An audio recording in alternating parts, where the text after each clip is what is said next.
Let's kick it off with some international news involving the British royal family. Recently, Prince Andrew, the third child of Queen Elizabeth, was forced to step back from his royal duties after the public learned about his suspicious friendship with sex offender and suicide victim Jeffrey Epstein. And now, the prince's situation is getting even worse.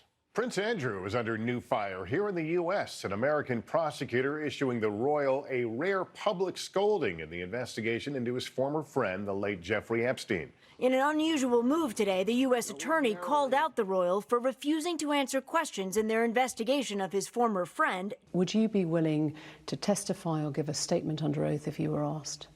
Well, I'm like everybody else, and I would have to take all the legal advice that there was before I was to do that sort of thing. But if push came to shove and the legal advice was to do so, then I would be duty-bound to do so. Okay, I know his mouth said he's willing to cooperate, but his head said no like 300 times, and I'm not a body language expert, but that dude's head looks ready to plead guilty.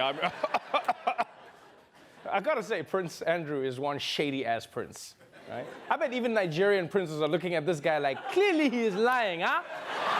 You cannot trust a single word he is saying, or my name isn't the Honorable Prince Daniel Wachuku, routing number 80754. It's also crazy, it really is crazy to me, that Harry and Meghan have to renounce their royal titles just because they want to live in Canada and work for a living. This guy is protecting his pedophile friend, and they're like, yeah, you can stay a prince. Yeah, in fact, why not take Harry and Meghan's titles too? Long live Prince Andrew the Princess, yeah! I actually wonder how far this will go, because it's a big story. You know, the FBI coming out saying, like, Andrew doesn't want to cooperate. What's going to happen? Are the US authorities gonna go to Buckingham Palace? Is it going to be raided by the Navy SEALs? That could get ugly, because you know the Queen won't go down without a fight. Meanwhile, back in America, it's just 1 week until the first voting in the Democratic primary takes place in Iowa, which means Democrats can't afford to be off the campaign trail for even a minute. And now some candidates are even bringing along their special friends. Bernie had Alexandria Ocasio-Cortez hold a rally for him. Pete Buttigieg had Mandy Moore introduce him. And Elizabeth Warren flipped the script on everybody.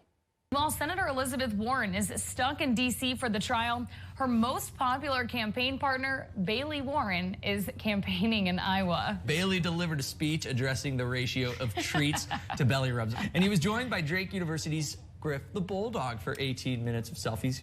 Oh, okay. I see how it is. In America, you send a dog to campaign for you, it's an adorable story. But if Africans elected a bush pig as mayor, people would call us a weird continent. Seriously, American politics is strange. You can just send a dog to fill in for you. It's a campaign rally, and you're like, yeah, I'm gonna say, you can't do this in any other job. They'll never announce this on a flight. Ladies and gentlemen, the pilot is sick, but he sent his dog, Captain Snappy, to fly the plane. You know what I worry about, though? Is now that Warren's dog is in the campaign, soon we could see other candidates going negative on that dog. You know, it'll just be ads like, Elizabeth Warren's dog says he's a good boy, but he has a record of peeing in the house, and he's the father of 25 illegitimate children. I'm Bernie Sanders, and I approve this message. All right, and finally, if you're planning on taking a cruise soon, you may want to think hard about what to pack. Carnival Cruise Line is adding a new dress code banning clothing that other guests may find offensive. The cruise line's new rule specifically bans clothing and accessories that has nudity, profanity, sexual suggestions, ethnic or racial commentary, and violence of any form. Some feel that this broad policy is a rather slippery slope for Carnival, saying there are some people who find lots of things offensive. This makes no sense. How are you going to ban offensive clothing from a cruise?